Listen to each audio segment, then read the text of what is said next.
প্রিয় দর্শক, গতকাল দিয়াবাড়িতে মাইলস্টোন স্কুল অ্যান্ড কলেজের উপর ভবনের উপর বিমান বাহিনীর যে প্রশিক্ষণ বিমানটা বিধ্বস্ত হলো, তাতে কত লোক মারা গেছে। আসলে লোক বলবো কেন, এরা হলো শিশু, একজন দেব শিশু যাকে বলে আর কি, নিষ্পাপ শিশু। এদের যে নির্মম মৃত্যু হল, যে মর্মান্তিক মৃত্যুর ঘটনা ঘটলো, এটা নিয়ে কালকে আমি একটা ভিডিও করেছিলাম, আরো অনেকে করেছে। আপনারাও আজকে সারাদিন বিভিন্ন সোশ্যাল মিডিয়াতে এবং পত্রপত্রিকায় অনেক নিউজ দেখেছেন। মৃত্যুর সংখ্যা ক্রমাগত বাড়ছে। তাদেরকে হাসপাতালে নিয়ে আসা হয়েছে, বিভিন্ন হাসপাতালে বার্ন ইউনিটে নিয়ে আসা হয়েছে, এবং সে বার্ন ইউনিটে পলিটিক্যাল লিডাররা গিয়েছেন শোক প্রকাশ করতে। তো ভাই কি বলবো, মানে মানুষ মারা যাচ্ছে, শিশুরা মারা যাচ্ছে, সেটা নিয়েও রাজনৈতিক ফয়দা লোটার চেষ্টা হচ্ছে। অনেকেই গেছেন, এখানে ভিড় জমিয়েছেন।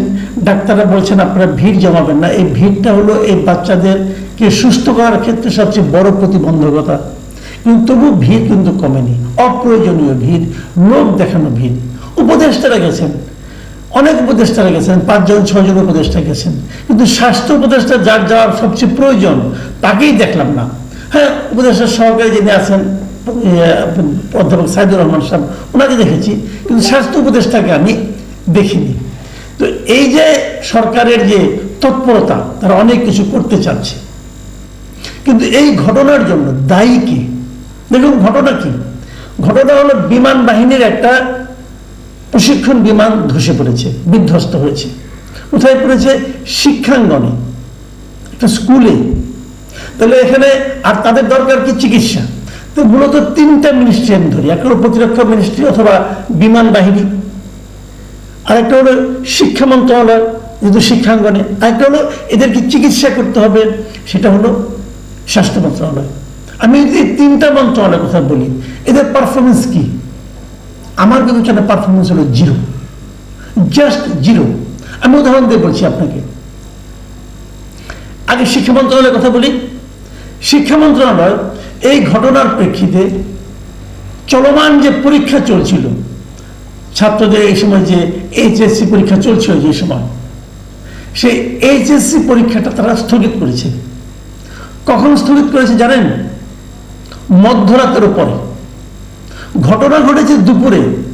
শিক্ষা মন্ত্রণালয় সিদ্ধান্ত নিতে পারে নাই পরীক্ষা আদৌ স্থগিত হবে কি হবে না।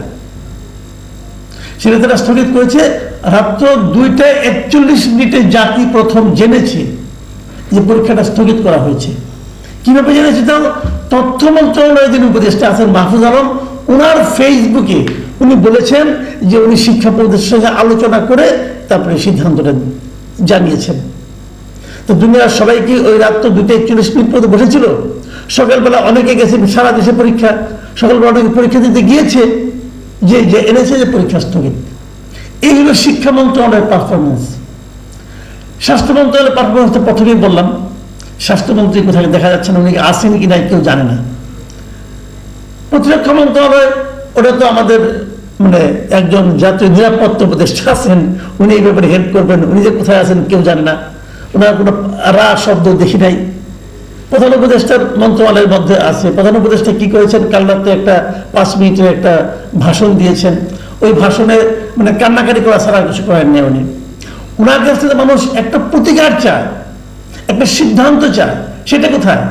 আমরা কেউ দেখিনি।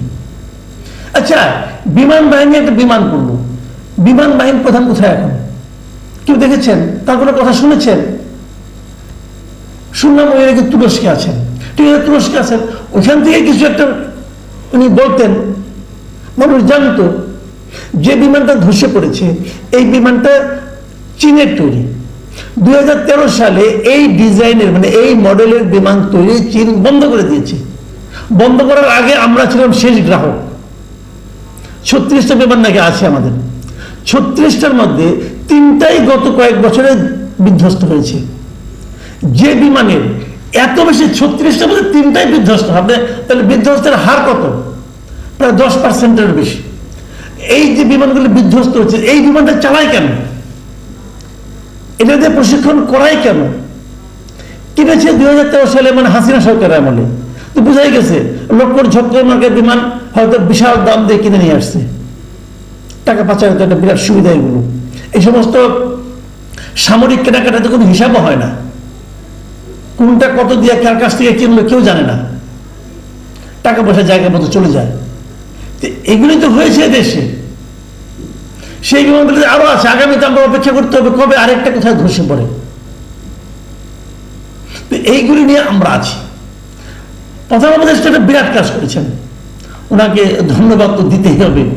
উনি করেছেন কি, আমরা যেটা দেখলাম যে হঠাৎ করে ওনার যে ফেসবুক ভেরিফাইড ফেসবুক পেজ আছে, চিফ অ্যাডভাইজার্স যে জিওবি, সেই ভেরিফাইড ফেসবুকে দেখলাম যে উনি একটা আবেদন জানিয়েছেন। কি লিখেছেন আমি আপনাদেরকে ওটা পড়ে শোনাই। উনি লিখেছেন, মাইলস্টোন স্কুল অ্যান্ড কলেজে প্রশিক্ষণ বিমান বিধ্বস্ত হয়ে ক্ষতিগ্রস্তদের জন্য যারা অর্থ সাহায্য করতে চান তারা উপরোক্ত ত্রাণ কল্যাণ তহবিলের উল্লেখিত নম্বরে তা জমা দিতে পারেন। হিসাবের নাম প্রধান উপদেষ্টা ত্রাণ ও কল্যাণ তহবিল, চলতি হিসাব নম্বর অত, সোনালী ব্যাংক, প্রধান উপজেলা কার্যালয়ের কর্পোরেট শাখা। মানে উনি মানুষের কাছে ত্রাণ চাচ্ছেন। ভাই আপনার কাছে পুরো দেশটাই দিয়ে দেওয়া হয়েছে, আপনি করছেনটা কি? দেশটা চালাচ্ছেন কিভাবে? আপনি বলবেন আগে ওরা সব নষ্ট করে গিয়েছিল। ভাই আপনার হাতে পড়েছে তাও তো 1 বছর হয়ে গেল। এই 1 বছর আপনি কি করলেন? প্রতিরক্ষা মন্ত্রণালয় আপনার নিজস্ব মন্ত্রণালয়, কি করেছেন আপনি? আপনাকে কিছু বলা যাবে না? কেন বলা যাবে না? জনগণের অর্থের যে তসরুপটা হয়েছে আপনি বিচার করেন, এটা তদন্ত করেন, দেখেন কেন কি হচ্ছে। কোনো আলোচনা নাই। আজকে দুজন উপদেষ্টা এবং আমাদের মহামান্য প্রধান উপদেষ্টার মাননীয় প্রেস সেক্রেটারি তারা গিয়েছিলেন সে মাইলস্টোন কলেজে, যে ওনারা কি কি করবেন না করবেন এগুলো বলেছেন। ফল কি হয়েছে? ছাত্রদের ধাওয়া খেয়ে আরেকটা ভবনে যে লুকিয়েছেন, বেরোতে পারছিলেন না অনেক সময়, দীর্ঘ সময়। কেন? তখন বাইরে যখন তাদের ধাওয়া দিয়ে নিয়ে যাওয়া হয়, বাইরে স্টুডেন্টদের স্লোগানগুলো শুনেছেন, ভিডিও দেখেছি আমরা, সেখানে আপনাদেরকে ভুয়া ভুয়া বলে স্লোগান দিচ্ছিল স্টুডেন্টরা। সেই সঙ্গে এই অন্তর্বর্তীকালীন সরকারের বিরুদ্ধে তারা স্লোগান দিচ্ছিল। এটা কেন হয়? একটা কথা খালি ভাবুন, এটা কেন হয়? আপনারা যারা গিয়েছেন তারা তো ভালোর জন্যই গিয়েছেন, আমি আপনাদের খারাপ বলছি না, কিন্তু আপনারা তো ভালো কিছু করার জন্য গিয়েছেন। তাহলে স্টুডেন্টরা আপনাদেরকে ধাওয়া দিল কেন? স্টুডেন্টরা আপনাদেরকে বিরোধী দিল না কেন? স্টুডেন্টরা আপনাদেরকে ভুয়া ভুয়া বলছিল কেন? কারণটার কিছু না। সামগ্রিকভাবে আপনি দেশের মানুষের কাছে এতটাই অজনপ্রিয় হয়ে গিয়েছেন, এতটাই অজনপ্রিয়